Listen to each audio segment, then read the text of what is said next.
Hi అండి, ఈరోజు పల్లీల కారంతో బీన్స్ ఫ్రై చేసుకుందామండి. దానికోసం బీన్స్ తీసుకొని సన్నగా కట్ చేసుకొని ఒక బౌల్ పెట్టుకునేసి వాటర్ పోయాలండి. వాటర్ వేసి మనం సన్నగా కట్ చేసుకున్న బీన్స్ వేసి దాంట్లో కొంచెం ఉప్పు పసుపు వేసి బాయిల్ చేసి బాయిల్ చేసుకోవాలండి. అది బాయిల్ అయ్యే లోపల పల్లీల కారం చేసుకుందామండి.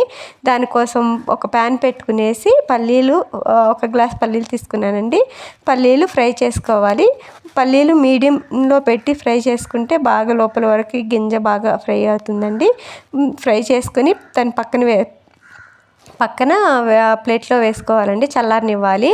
అది చల్లారే లోపల మన బీన్స్ కూడా ఉడికిపోయి చూడండి. నేను వేసిన వాటర్కి బీన్స్కి కరెక్ట్గా సరిపోయిందండి.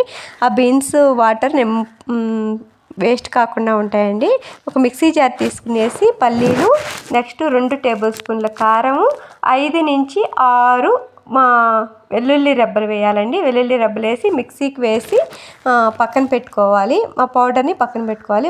మళ్ళీ అదే ప్యాన్ పెట్టుకునేసి 2 టేబుల్ స్పూన్ల ఆయిల్ వేసి పోపు దినుసులు వేయాలండి. ఉద్దిపప్పు, ఆవాలు, పచ్చెనగపప్పు వేసుకోవాలి. వేసుకునేసి అది కొంచెం ఫ్రై అయిన తర్వాత ఒక 4 వెల్లుల్లి రెబ్బలు కచ్చా పచ్చగా దంచి వేయాలండి.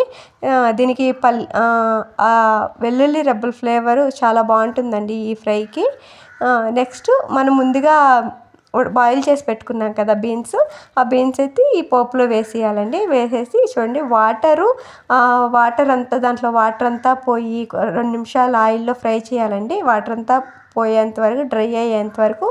ఈ బీన్స్ బాగా డ్రై అయిన తర్వాత మనం ముందుగా పల్లీల కారం చేసి పెట్టుకున్నాం కదా, ఆ పల్లీల కారాన్ని ఈ బీన్స్ ఫ్రైలో వేసుకోవాలండి. బీన్స్ ఫ్రైలో 2 టేబుల్ స్పూన్లు వేసుకున్నాను. వేసుకునేసి 2 నిమిషాలు ఆయిల్లో ఫ్రై అవ్వనివ్వాలండి. ఆయిల్లో బాగా ఫ్రై అయిన తర్వాత చూడండి ఎంత టేస్టీగా ఉంటుందంటే చాలా బాగుంటుందండి. తప్పకుండా ట్రై చేయండి. మీకు ఎలా వచ్చిందో కామెంట్ చేయండి. Like, share, subscribe. Thank you for watching.